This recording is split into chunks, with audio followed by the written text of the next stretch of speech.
रूप कोटिए चंद्रकर स्वभाव को एकत्रित कले जो रश्मि निर्गत हम तथापि भगवान को रूप आहरी शोभनीय कोटि तटे पीत बसन विराजे पीतांबर हलदिया वस्त्र भगवान परिधान करती बराहक बलि समान कंठरे मुकुतामाल बकबंदी आकाश रे बग उड़िले जेमिति शोभा विस्तार करे भगवान जो मुक्तामाल पकई कंठरे सेमिति देखा जाउछि आज्ञा कोलापी कोलापी मुकुट इंद्रधनु समदिसंदी भगवान मस्तक केकी मुछ को धारण करती भगवान कर केकी मुछ मयूर चंद्रिका को दर्शन कले आकाश रे इंद्रधनु देखी पुओ सेमिति शोभा को भगवान मस्तक धरिला परी प्रकाश होले पुणी ते क्षीर सागर सुंदर हला हास्यरा मार नीलिमार नाई संचार माँ जो हसुछंती माँ लक्ष्मी स्वरूपा रुक्मिणी यांको हसर पंडित कल्पना करा जाई परिबो नाही एपरी विदग्ध कीर्तिजार शुद्ध एही से आसंतु कला संस्कृति मध्य जी समय बढ़ो ये पवित्रमय रस को आहरी आज्ञा आग को नापी माँ भक्ति रूपक विवाह सुंदर माँ प्रभुंर एवं मिलन उत्सव जो पवित्र दिव्य विषय वस्तु आम करे ये पवित्र रसात्मक भक्ति रसात्मक नाटक को आज समस्ते कला संस्कृति विषय वस्तु को उपस्थापन करवा एपरी विदग्ध कीर्तिजार शुद्ध यही से ही कला विचार ताले माँ पुणीते उत्पन्न हेले विदर्भ कटकरे विदर्भ राज्य रे आसी बसंत ऋतु पहुंची आज्ञा ग्रीष्म शरत बसंत हेमंत शीत ग्रीष्म बरसा शरत हेमंत शीत बसंत ये जो सातटा ऋतुर राज होची आज्ञा बसंत आज्ञा रानी होची बरसा राजा होची बसंत राणी होची बरसा ऋतुंग मध्य मु बसंत नारद देवर्षि मध्य तो नदी रे गंगा मु बोलाई मासरे मार्गशीर कही ऋतु मध्य मु होची बसंत ताहले पंडिते बसंत ऋतु होची सब ऋतु मध्य रे श्रेष्ठ आसंतु आज्ञा देखिबा बसंत ऋतु केमिति आसे आपनक धरा पृष्ठ को जेते बेले बसंत आगमन करे केमिति आज्ञा देखा जाय देखिबा चारियाड़ पंडिते यार स्वभाव केमिति परिवर्तन हुए दिन कृष्ण रस कलल कुसुम समय होइला उदय दक्षिणा पवन बहिला दक्षिणा पवन बहिला दक्षिणा पवन बहिला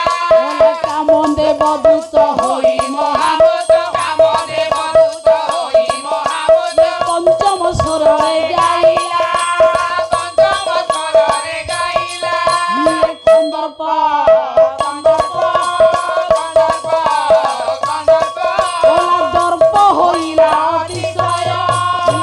सुख विशिख करबाकु लागो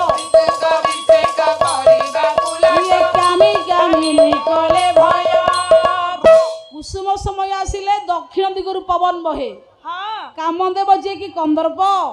कंदर्पंकर दूत हले कोइली पंचम स्वर रे गान करे गीत कंदर्पर दर्प आज्ञा बसंत ऋतु रे बेसी बढ़े देखंतु आम समाज कथा कहबी गोटे पद ढी आज्ञा बोला संसार अच्छी जेते लोक ईश्वर क्रीड़ा रे कंदुक अंतटी नाई कामनार एणु संतोष कर सार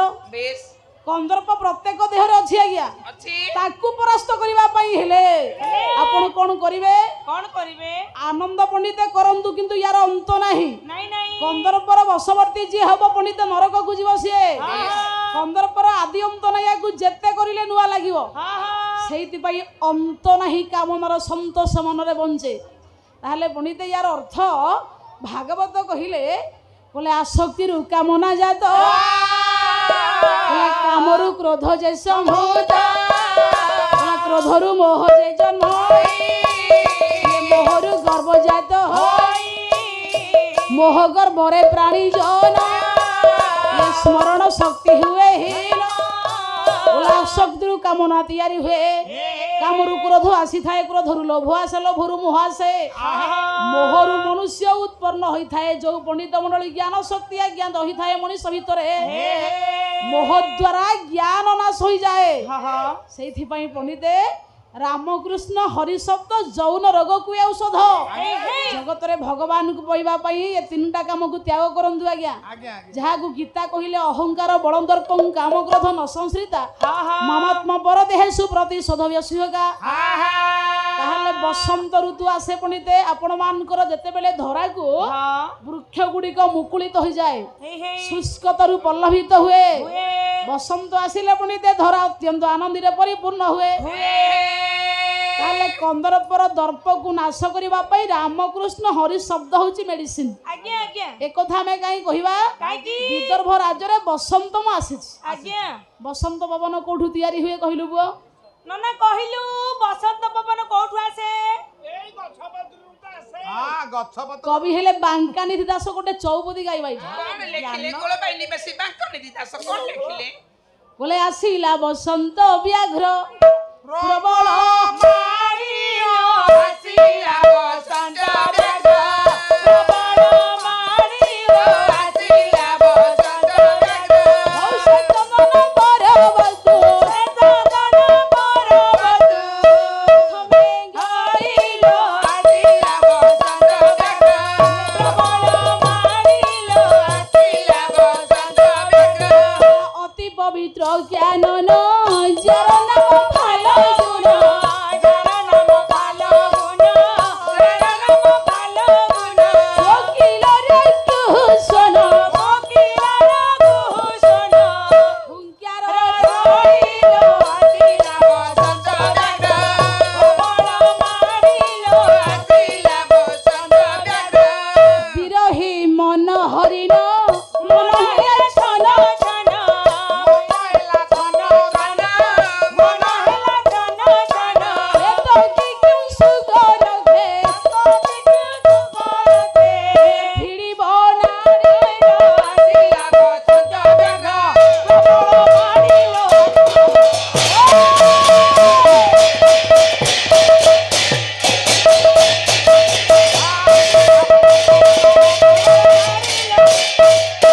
बसंत आसिले पंडित मंडली कौठु पवन तैयारी हुए ना मलय पर्वतर जो पवन उत्पन्न हुए आज्ञा से दक्षिणा पवन को बसंतर मलय पवन कह जाए आज्ञा आज्ञा ये सुमेरु सुबलया मलय हिमालय कैलाश गंधमार्दन हां हां उदयांचल अष्टांचल 8टा पर्वत आपणकर श्रेष्ठ पर्वत रूप में प्राधान्य करा जायछि आज्ञा आज्ञा ए 8 पर्वत मध्य मलय पर्वत होची गोटे पर्वत आज्ञा जो पर्वत रे खाली चंदन वन परिपूर्ण आज्ञा आज्ञा एई मलय पर्वत रु जो पवन तैयारी हुए ताकू पणिते बसंत ऋतुर आज्ञा सुंदर मलय पवन कहा जाए सेई मलयर पाददेश रु जो पवन उत्पन्न हुए वृक्ष गुड़िक पत्र पल्लवित हुए शुष्कतरु पल्लवित हुए बसंत समय होइछि विदर्भ राज्य रे माँ पंडित रुक्मिणी सखी मानक एकत्र करी जाइथिले विस्तृत अरण्यर सभा को पंडित दर्शन करिबा पई आज्ञा आज्ञा हे मोर पंडित मंडली जेते बेले माँ पंडित मंडली जाइछंदी विस्तृत अरण्य को शोभा दर्शन करिबा पई एही समय कोन हला ए रुक्मिणी अले सखी अले ललिता कोन ए ललिता अले चाले हमें जीवा पर जंगल को शीघ्र शीघ्र चलो अले उद्यान को जीबाटी अले सखी बोला चलो ना हमें बेगी बेगी दास की डाकिलो ए से बूढ़ी दासी कोन गला अले मौसी ए मौसी हो गोटे गीत उठिबे का समय नाही रे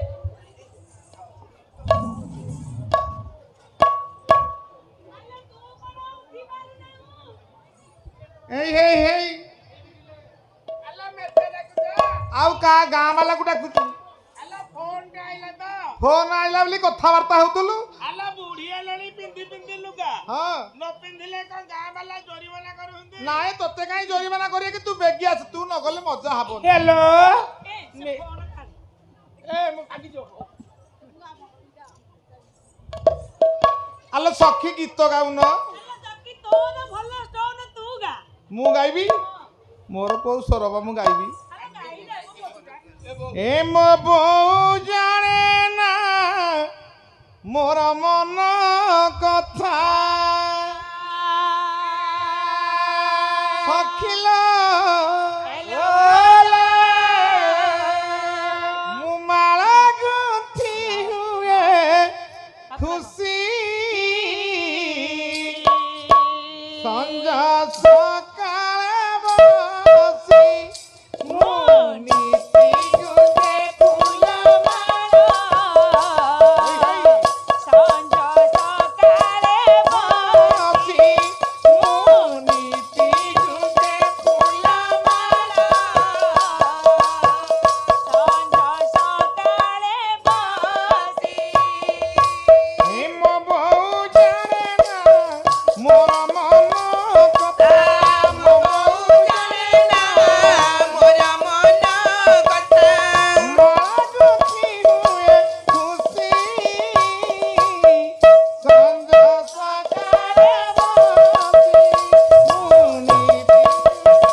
ଆଉ କଣ ଜାଣିଛୁ ତି ସଖୀ କହୁନୁ କହୁନୁ ମୁଁ ନଈରୁ ଗାଧୋଇ ଫେରେ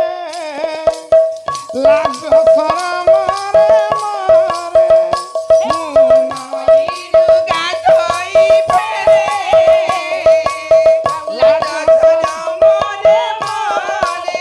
ରସିକ ଟକେ ଆଖି ଠାର ମାରି ବାଡ଼ି ପଡା ରହି ଜଳା ଆଲୋ କହିଲା ଅଲ କିଏ ଆଖି ମାରୁଛି ଗୀତର ଅଛି ପକୋଡା ମୁହଁକୁ ଚବେଇ ଦେବି ରସିକ ଟକେ ଆଖି ଠାର ମାରି ରସିକ ଟଙ୍କାଏ ଆଖିଠାର ମାରି ମୁରୁକି ଦିଅନ୍ତି ହସି ସନ୍ଦ ସକାଳସି ମୁନିତି ଗୁଟେ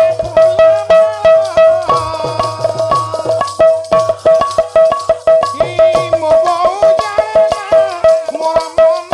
କଥା ମାଗୁଛି ହୁଏ ଖୁସି ସନ୍ଦ ସକାଳସି ମୁନିତି ଗୁଟେ ସନ୍ଦ ସକାଳସି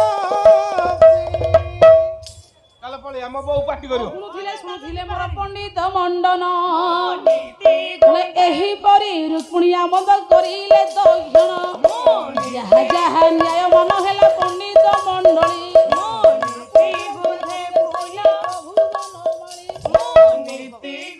କସ୍ତୁରୀ ତିଳକମ୍ ଲଲାଟ ପଟଳେ ବକ୍ଷସ୍ଥଳେ କୌସ୍ତୁଭଂ ନାସାଗ୍ରେ ବର ମୌକ୍ତିକ କରତଳେ ବେଣୁପରେ କଙ୍କଣମ୍ ସର୍ବାଙ୍ଗେ ହରି ଚନ୍ଦନ ସୁଳିତ କଣ୍ଠେ ଚ ମୁକ୍ତାବଳୀ ଗୋପଶ୍ରୀ ପରିବେଷ୍ଟିତ ବିଜୟତେ ଶ୍ରୀ ଗୋପାଳ ଚୂଡ଼ାମଣି ଚୂଡ଼ାମଣି ଦେଇଥିବା ଯୁବଶକ୍ତିଙ୍କର ଭାଇ ନାରାୟଣ ମଙ୍ଗଳ କରନ୍ତୁ କଲ୍ୟାଣ କରନ୍ତୁ ଐଶ୍ୱର୍ଯ୍ୟ ଶୌର୍ଯ୍ୟ ସତ୍ୟ ଶାନ୍ତି ଦୟାକ୍ଷମା ଧର୍ମର୍ଥ କାମକ୍ଷ ଚତୁର୍ବର୍ଗର ଫଳ ପ୍ରଦାନ କରନ୍ତୁ ସର୍ବେ ବୋଲ ଆନନ୍ଦେ କବାର ହରି ବୋଲ ବୋଲେ ଅଖିଳ ବ୍ରହ୍ମାଣ୍ଡ ମୋ ଜୀବନ ସ୍ୱାମୀ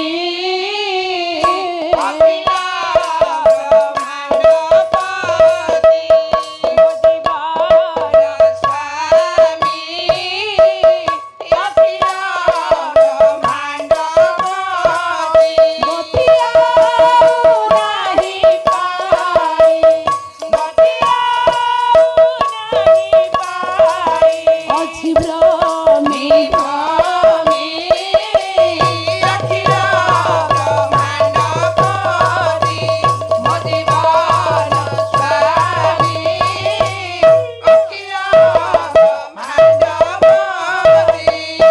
ଯେତେବେଳେ ମା ରୁକ୍ମିଣୀ ସଖୀମାନଙ୍କ ଗହଣ ମଧ୍ୟରେ ଆମୋଦ କ୍ରୀଡ଼ା କରୁଥିଲେ ଘୋର ବନସ୍ତ ମଧ୍ୟରେ ବିସ୍ତୃତ ଅରଣ୍ୟର ଶୋଭାକୁ ମାଲ ମା ରୁକ୍ମିଣୀ ଦର୍ଶନ କରୁଥିଲେ ମନ ଭରି ଠିକ ଏତିକି ବେଳେ କଣ ହେଲା ଦେଖିବା କଣ ହେଇଛି ରୁକ୍ମିଣୀ ପରିଣୟ ପ୍ରବନ୍ଧ ପୂର୍ଣ୍ଣଚନ୍ଦ୍ର ଯଦୁମଣି ମହାପାତ୍ର ଲେଖିଲେ କବି କହିଲେ ଅମର ଜ୍ୟୋତିୟ ମୋର ମାର୍ଗେ ଗତି ରଚୁଥିଲେ ଦ୍ୱାର সঙ্গিনী সঙ্গ গীত তরঙ্গ রাজবাজি জলা শ্রুতি বাড়া বিলাস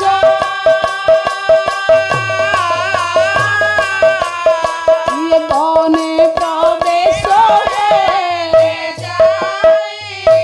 বলে অঘ কর্তন নর্তনে রসনা রসাই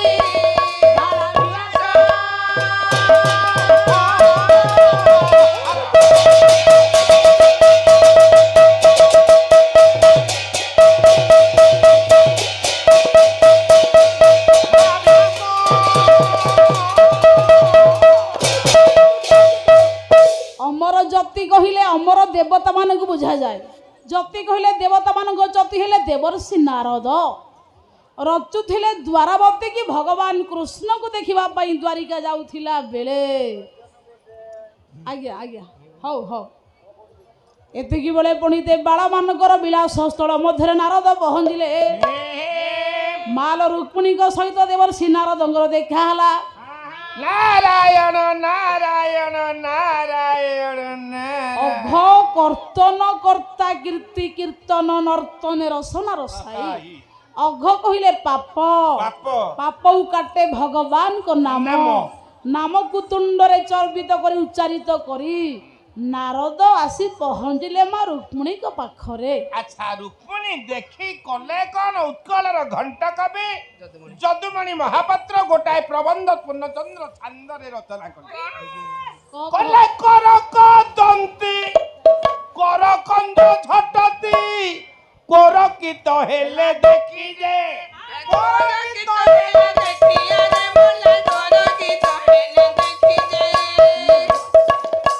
বলকি অক্ষমালাকু কথা কলে বলকি অক্ষমালাকু কথা কলে অতি পূর্ণে দেলে অতি পূর্ণে দেলে রহি আনম্রে আনম্রে রহি আনম্রে আনম্রে অঞ্জলি করি কর দয়া বিহিজ বিহিজ তনে কল্যাণ বিহিজ বিহিজ জগনে কল্যাণ ঘেনি মোহি গলে। ମାନେ ଯେତେବେଳେ ମାଙ୍କର ପାଖରେ ଆସି ରୁକ୍ମିଣୀଙ୍କ ପାଖରେ ପହଞ୍ଚିଲେ ନାରଦ, କବି କହିଲେ ସେତିକି ବେଳେ ମା ରୁକ୍ମିଣୀ କ'ଣ କଲେ? କଲେ କରକ ଦନ୍ତୀ କରକନ୍ଦ ଝଟତି କୋରକିତ ହେଲେ ଦେଖି ଯେ ହାତ ଦେବର୍ଷିଙ୍କୁ ଦେଖି ହଁ ମାନେ ସଙ୍ଗେ ସଙ୍ଗେ ହାତ ଦୁଇଟିକି ଯୋଡ଼ି ଦେଲେ। ନାରଦ କଲେ କଣ ବଲକି ଅକ୍ଷମାଳାକୁ କକ୍ଷ କର୍ଣ୍ଣେ କହିଲେ ବୀଣାଟାକୁ କାଖରେ ଜାକି ଦେଲେ ଅକ୍ଷମାଳାକୁ କର୍ଣ୍ଣରେ ଗୁଡେଇ ଦେଲେ ରହି ଆନମ୍ରେ ଅଞ୍ଜଳି କରି କର ଦୟ କହିଲେ ବିହିଜ ବିହିଏ ଯତନେ କଲ୍ୟାଣ। ମାନେ ଦେବର୍ଷି ନାରଦ ରୁକ୍ମିଣୀ ନମସ୍କାର କଲା ପରେ ମାଙ୍କୁ ଏକ ପବିତ୍ର ଆଶୀର୍ବାଦ ପ୍ରଦାନ କଲେ। ହେ ରୁକ୍ମିଣୀ ତୁମ ଭକ୍ତିରେ ମୁଁ ସନ୍ତୋଷ ଲାଭ କରି ତୁମକୁ ଏଇ ଆଶୀର୍ବାଦ ଦେଉଛି ଏ ଜନ୍ମରେ କୃଷ୍ଣ ତୁମର ପତି ହୁଅନ୍ତୁ। ତାହେଲେ ପଣ୍ଡିତେ ନାରଦ ଆଶୀର୍ବାଦ ଦେଲେ କାହାକୁ? ନା ମା ରୁକ୍ମିଣୀକୁ। हे देवर्षि ये कृष्ण देखिबाको केमिति ताका गुणगान टिके मते कहि दियंतु गुरुदेवर्षि। भगवानकर पण्डिते महान महिमा परे आलोकपात करिबा पाई नारदଙ୍କୁ କହିଲେ ମା बोले दया करी कुहंतु मते कृष्णकर महा महिमा उपरे किछि तथ्य मु आपनकु दंडवत कला बेले प्रणाम कला बेले कृष्ण मोर स्वामी हेबे बोली मते आपण आशीर्वाद प्रदान कले। कहिले प्रभु भगवान को महिमा टिके सुनिबा को इच्छा होची। कहिले नारद पंडिते भगवान को महिमा कहिबे ता महिमा की कहबो आज्ञा? बोला जत बाईमानि भूतानि जायन्ते जेन ब्रह्मांड बोला जातानि जीवन्ति जत ब्रयन्ति विश्वसिष्यन्ति अहंत्वा स्वार्थभूतानि भूतात्मा भूत भावन शब्द ब्रह्म परम ब्रह्म संभवे श्वासति तनु। कवि लिखिले जेते बेले बसति तोई भूतानि ब्रह्मा दिनि जुग क्षय जुग जेते बेले क्षय हब सकल ब्रह्मा समस्त देवता माने जहांकर अनंत गर्भरे विश्राम करिवे जहाकु पंडित कृष्ण मोहन